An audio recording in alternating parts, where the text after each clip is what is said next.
Shalom. Shalom Israel. First and foremost, I want to give all praises unto Yahweh, by Hashem Yahushai, by Hashem Rakakadash. Double honor to the apostles and elders of Great Millstone. Shalom to you brothers preaching this truth all over the earth. And this lesson is going to be quick. It's going to be like just a couple scriptures. And I just want to touch on the point that us remembering ourselves is a part of prophecy, and which further proves that we are the children of the book. This is our Bible. And besides the curses that were placed on us in Deuteronomy, that's another identifying factor of who we are. And I just want to touch on that point, because if you look around, if people have a problem, let's say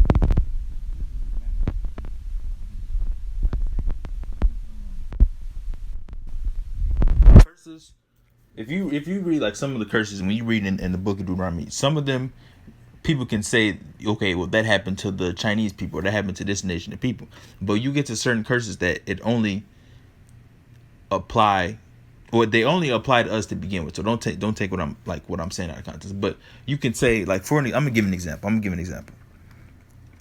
I'm not gonna pull it up on screen. I got my Bible right here, and I'm gonna say this. Like, for an example, let's see. Let's get one. It's Deuteronomy 28:32. Thy sons and thy daughters shall be given unto another people, and thine eyes shall look and fail with longing for all the day long, and there should be no might in thy hand. So you can say that could apply to the the Moab, whoever that happened to during was the World War II times, when they had them camps in America, or whatever the case. Some people say, oh, well, that happened to the Japanese people too as well, or whatever the case. The Ammonites said it happened to Japanese. And you can say that, but the curses are pertaining to our people, and they're an identifying factor to this day on who we are. But also you can bring in remembrance. Also, a lot of our people forget that us waking up and losing our heritage also is a part of a part of the book, and also identifying factor on who the Israelites are.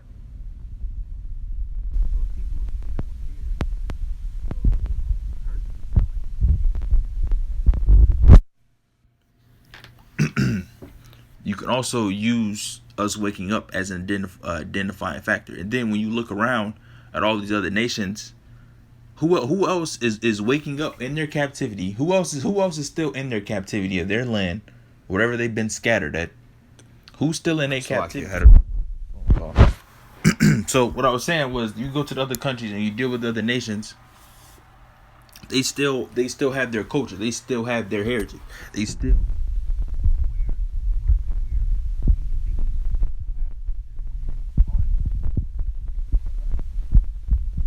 Man, Hispanic man, and Native American man, what do we have? We don't have our land. We don't have the clothes that we used to wear. We don't have the food that we eat. We don't have none of that. You don't have memory of what people we go back to. But now, as we're in the last times, the end times of Esau's rulership, Esau's kingdom, the end of the age, we're starting to wake up and we're remembering ourselves, because that's a prophecy. But let me get this first.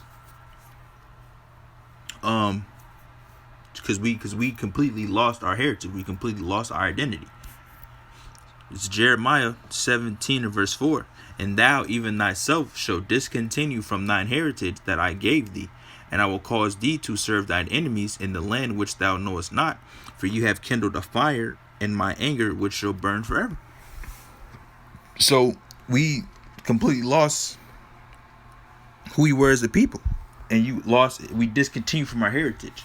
And what in the heritage, what do you have? Let's put everything together.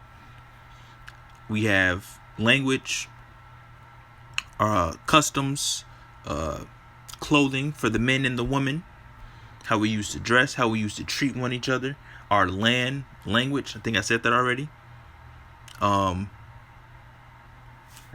Traditions, if you want to use that word. We lost all that.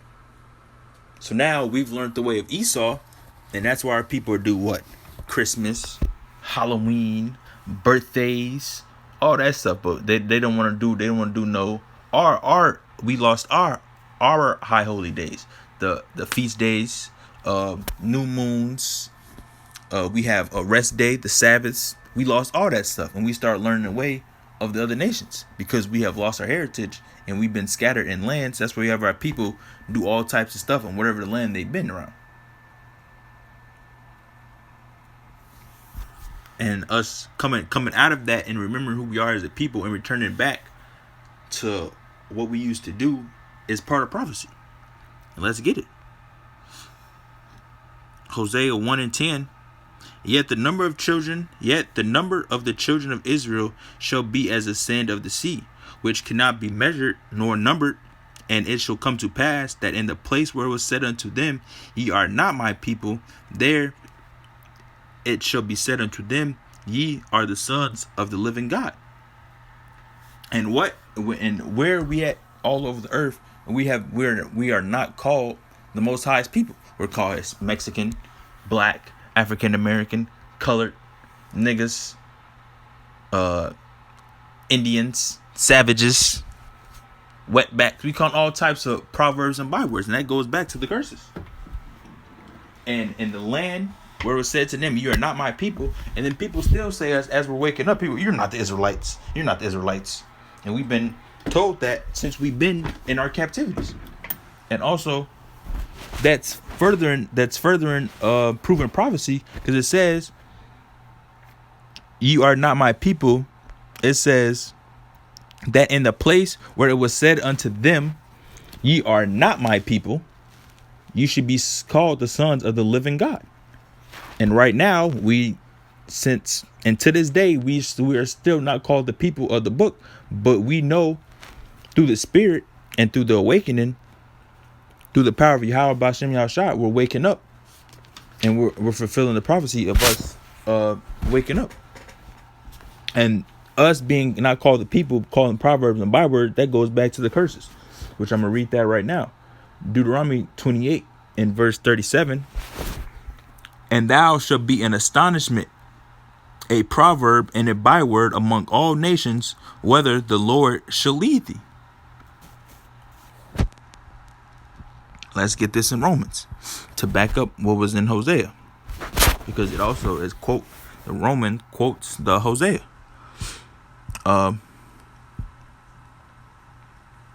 Romans 9 verse 26. And it shall come to pass that in the place where it was said unto them, Ye are not my people, there they should be called the children of the living God. And then here's the major one right here, Baruch 2 and verse 30. For I knew that they would not hear me, because it is a stiff-necked people. But in the land of their captivities they shall remember themselves, and shall know that I am the Lord their God. For I will give them an heart and ears to hear, and they shall praise me in the land of their captivity, and think upon my name, and return from their stiff neck and from their wicked deeds. For they shall remember the way of their fathers, which sinned before the Lord. And I will bring them again into the land which I promised with an oath unto their fathers, Abraham, Isaac, and Jacob, and they shall be lords of it. And I will increase them, and they shall not be diminished. And I will make an everlasting covenant with them to be their God, and they shall be my people. And I will no more drive my people my people of Israel out of the land that I have given them. So this is the last captivity. And when we go back home, that's it. That's it. We're not getting kicked out no more. None of that stuff is gonna happen. This is the end all be all. But us, right, like I said, it said they should remember themselves. If you look at any other nation, who else is remembering who they are? Who else has lost their heritage? You can't deny that we're not the children of Israel. You can't deny that.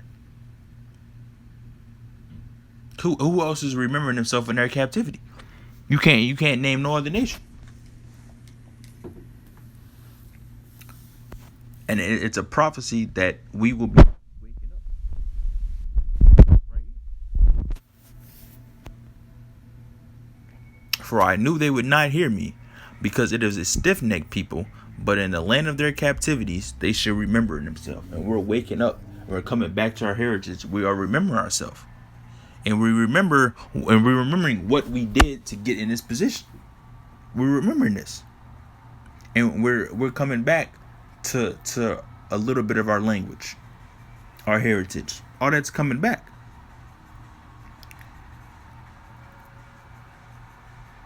And then at the end all be all, we're gonna be back home.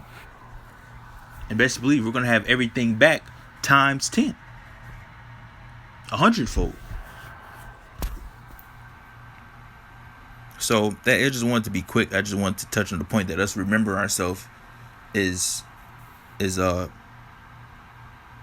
prophecy. So with that, I'm gonna close out. Hope the lesson was edifying. I'm gonna give all praises to Yahweh, by Hashem, Yahweh Shai, by Hashem Rakakadash. Double honor to the apostles and elders of Great Millstone. Shalom to you hopeful elect, and you brothers pushing this truth all over the earth in the truth and sincerity.